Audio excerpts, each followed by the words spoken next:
C'est à moi que tu parles? C'est à moi que tu parles? Bonjour et bienvenue sur notre chaîne. Bonjour Miss Fiction. Alors, qu'as-tu à nous dire sur la saison 4? Bonjour Docteur Série. Taxi Driver, Forrest Gump, Terminator. On l'a bien compris, elle est truffée de références. Mais à mon avis, c'est un peu une saison fourre-tout. Difficile donc de l'analyser. S'il est devenu routinier dans la série d'aborder différents genres, c'est vrai qu'elle donne l'impression d'une accumulation de styles, d'informations, de théories, sans forcément de fil conducteur. Une suite d'épisodes enchaînant reportages historiques, comédie et horreur. Notamment La Queue du Diable, qui reprend le mythe d'Héraclès et utilise les codes du théâtre grec antique. Il a un côté presque burlesque, mais qui n'est pas dénué d'humour, avec ce faux Mulder qui drague Scully, ou à l'inverse, la Meute, qui intègre les clichés du film d'épouvante, et parodie une société rurale repliée sur elle-même.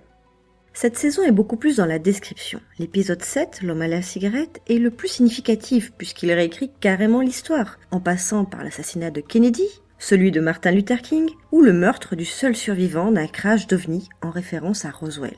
Les grands moments de l'histoire américaine sont abordés, remaniés entre réalité et thèse complotiste.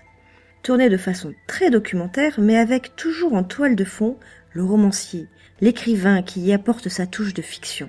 L'histoire ne serait donc qu'une vue des événements par une élite politique, en l'occurrence dans la série, c'est le consortium, diffusant une morale conforme à ses intérêts. Même le thème principal, la colonisation par les extraterrestres, est devenu très confus.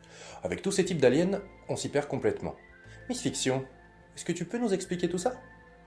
En fait, ils ont multiplié les variantes. Espèces ou races, on ne sait pas encore trop comment les nommer. La forme qui paraît la plus originelle, ce sont les gris.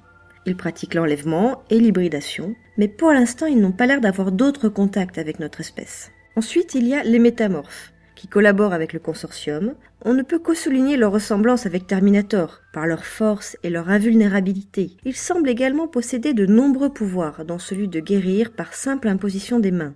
Mais ce sont plus des exécutants. Et enfin, il y a l'huile noire. Présente sur Terre depuis des millénaires, elle contamine les humains, les manipule, mais à ce stade on n'en sait pas encore beaucoup plus. Leur relation est assez floue, mais ils ont tous l'air d'accord sur un seul point. Ils veulent occuper la Terre, éventuellement avec nous, plus probablement en nous exterminant. D'ailleurs, la référence à Darwin et l'origine des espèces est intéressante. Entre extinction et colonisation, c'est prometteur. Et pourtant, il y a moins d'action dans cette saison, moins d'explosions, de scènes violentes que dans la précédente. Ce changement de cap a un intérêt. En fait, c'est une saison d'introspection. Cette ambiance permet de souligner l'état d'esprit des personnages. La quête de Mulder pour retrouver sa sœur tourne à l'obsession. Dès le premier épisode, il apprend qu'elle a été clonée pour former une colonie d'hybrides aliens structurée comme une ruche. Cette théorie est le point de départ de ses recherches, mais c'est également un arc mythologique de la série. La lutte perpétuelle entre individualité et société, la ruche symbolisant l'apogée d'un système, la valorisation de la communauté poussée à son paroxysme au détriment des minorités et des excentriques représentés par Mulder. Dans la saison 3, notre duo d'agents a vécu beaucoup d'épreuves, chacun entrant dans la sphère familiale de l'autre, s'isolant de son environnement social pour tendre vers la formation d'un vrai couple. Dans cette saison, cette intimité s'amplifie, peut-être même jusqu'à un point de rupture, le dernier épisode sous-tendant une séparation. Les autres personnages ne sont pas en reste. L'accent est particulièrement donné sur l'homme à la cigarette. Ses relations avec la famille de Mulder s'éclaircissent. Un épisode est même consacré à sa vie. Et il nous fait douter sur le meurtrier qu'il est censé être, lui donnant un côté beaucoup plus humain. On est presque touché par ses déboires littéraires, mais on se demande si son rôle dans l'histoire n'est pas tout simplement issu de son imagination.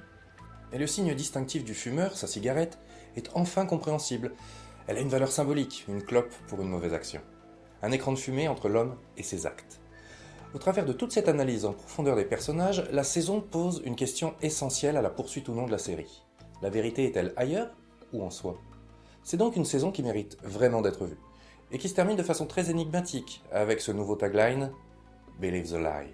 Bien évidemment, on ne vous racontera pas la fin. La suite au prochain épisode. En attendant, vous connaissez la routine. Un pouce bleu pour dire qu'on aime, et n'oubliez pas de vous abonner. À bientôt. À la prochaine, Miss Fiction.